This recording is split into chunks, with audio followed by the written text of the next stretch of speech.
Occupy is heading down to the Republican National Convention next week. They're busy supporting now Julian Assange. They were with Assange as he gave his speech outside the Ecuadorian embassy in London, which most Americans aren't paying attention to. But Julian Assange, the WikiLeaks guy, called on the United States to renounce its witch hunt against WikiLeaks. I ask President Obama to do the right thing. The United States must renounce its witch hunt against WikiLeaks. The United States must dissolve its FBI investigation. The United States must vow that it will not seek to prosecute our staff or our supporters. The United States must pledge before the world that it will not pursue journalists for shining a light on the secret crimes of the powerful. Unbelievable. This makes so little sense to anybody who's actually thinking. Here he is lashing out the United States, which I'm sure we have our own problems. But he has no problem standing with Russia. He has no problem standing with the Ecuadorian president. People who criticize presidents in Russia end up in prison, or they mysteriously start falling off, out of high-rise apartment windows. Or they are just so unlucky they just got that one poison drink. Russia also just sent a pop band, Pussy Riot, to prison for 2 years because of their impromptu performance of a song critical of Putin. It was deemed to be motivated by religious hatred. One of the band members couldn't help but laugh when the judge had the nerve to read out constitutional rights to speech, religion, etc. And America is the bad guy. And there are millions of people all around the world that are believing Assange. He's received asylum from Ecuador. I thought about this weekend. I thought, here he is in bed with Russia, and he goes to Ecuador, to the embassy in Great Britain. And Great Britain is really upset.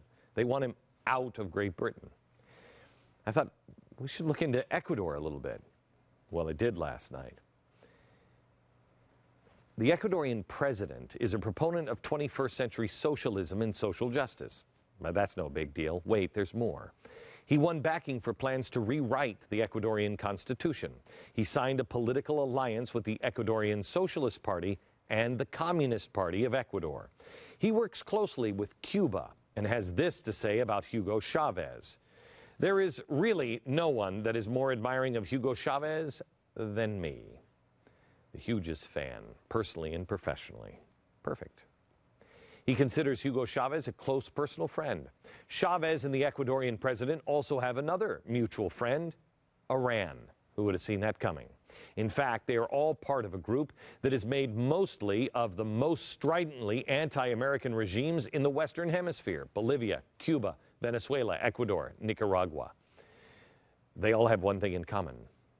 They all have strong ties to Iran. Oh, they do have that other one in common. They hate us. A new and improved axis of evil is being built.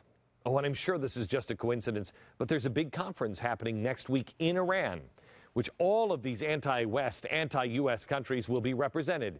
And among those expected to attend, President Morsi from Egypt. There's trouble, gang. There's trouble. Feels like a trap is being set. We haven't even gotten to the news of the drought that's plaguing the world's food supply, or the poll numbers that show America, or by large margins, are worse off than they were even 4 years ago. I thought the recession was over. We haven't even talked about the train wreck that is America's economy. Grab your blue blankie and keep your head low. I know there's no reason. There's no reason to feel optimistic, but I do feel that way. And mainly, I think it's because I believe in the last line of the Declaration of Independence, and it is so a part of me now. I know what's going to happen. There was no reason for Washington's men barefoot and freezing, starving to death. There's no reason they thought they could change the world if they just marched a few more miles to Trenton. That was crazy. There was no reason for Magellan to think he could sail and not sail off the edge of the ocean. No reason for Edison to think that he could create the light bulb.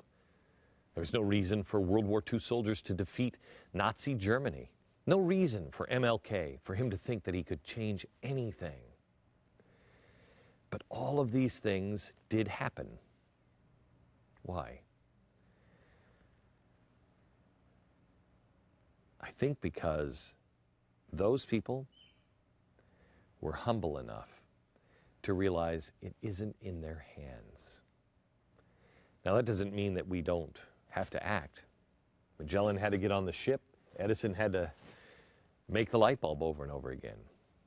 There is work to do, and we start there in a minute.